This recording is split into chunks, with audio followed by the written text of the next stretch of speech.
माझं बा मी कधीच बघितलेलं नाही खरं.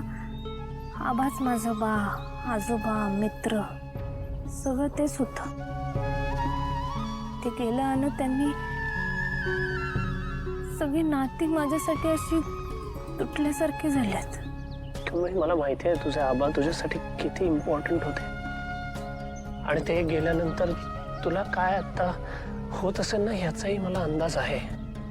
आय नो ते जायला नको होते, त्यांनी तर तुझ्या बरोबर असायला हवं, तर पण काय करू शकतो कमळे? एखाद्याची वेळ येते तेव्हा जावं लागतं. मी या तिच्या पुढे कोणी काय करू शकलाय का? काही गोष्टी नसतात आपल्या हातात. खरं देव तरी माझ्या संग असं का वागला हो? लई कष्टानं आबांनी मला मोठं केलं. मग आता त्यांच्या म्हातारपणी मला त्यांची सेवा करायची होती. त्यांना काय हवं नको ते बघायचं होतं. खरं ते करूच दिलं नाही त्यांना. लई लवकर घेऊन गेलं माझ्या आबांना. आबांनी बी मला दगा दिलाय. सगळं हट्ट पुरवलं. खरं ही एक शेवटची इच्छा तशीच ठेवली.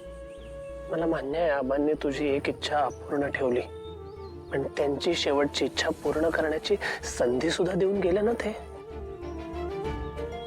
त्यांची इच्छा होती ना की तू मुंबईला जावं, शिकावं, मोठं व्हावं, इथे गावात येऊन परत एक शाळा कॉलेज उभं करावं. त्यांची ही इच्छा तू पूर्ण नाही करणार का? त्यामुळे आबांसाठी तुला हे करावं लागेल आणि त्यासाठी तुला मुंबईला यावं लागेल माझ्या बरोबर. ऐक माझं. ऋषी सर, तुम्ही केव्हा आलात इथं? बरं झालं सर तुम्ही आला. आता तुम्हीच समजावा हिला. कमळे,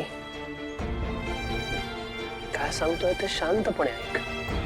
आबांच्या इच्छेसाठी आणि तुझ्या स्वप्नासाठी तुला मुंबईला यावंच लागणार आहे. नाही,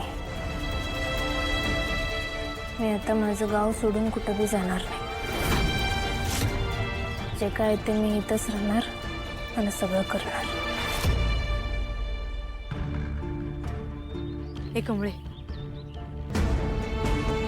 लय झालं तुझं आता. तुला काय वाटतंय मी सारखं तुझ्या मागं मागं पळत बसायचं काय? जर तू मुंबईला गेली नाहीस तर मी बी जाणार नाही. तुझ्यामुळं माझं बी शिक्षण थांबवणार आहेस काय? हिंगे, तू तुझा निर्णय घ्यायला स्वतंत्र आहेस. माझ्यामुळे तुझं शिक्षण थांबवायचं का चालू ठेवायचं हे तुझ्या हातात आहे. खरं मी माझा निर्णय घेतलाय. मी आता इथंच थांबणार. बस थांबा आता.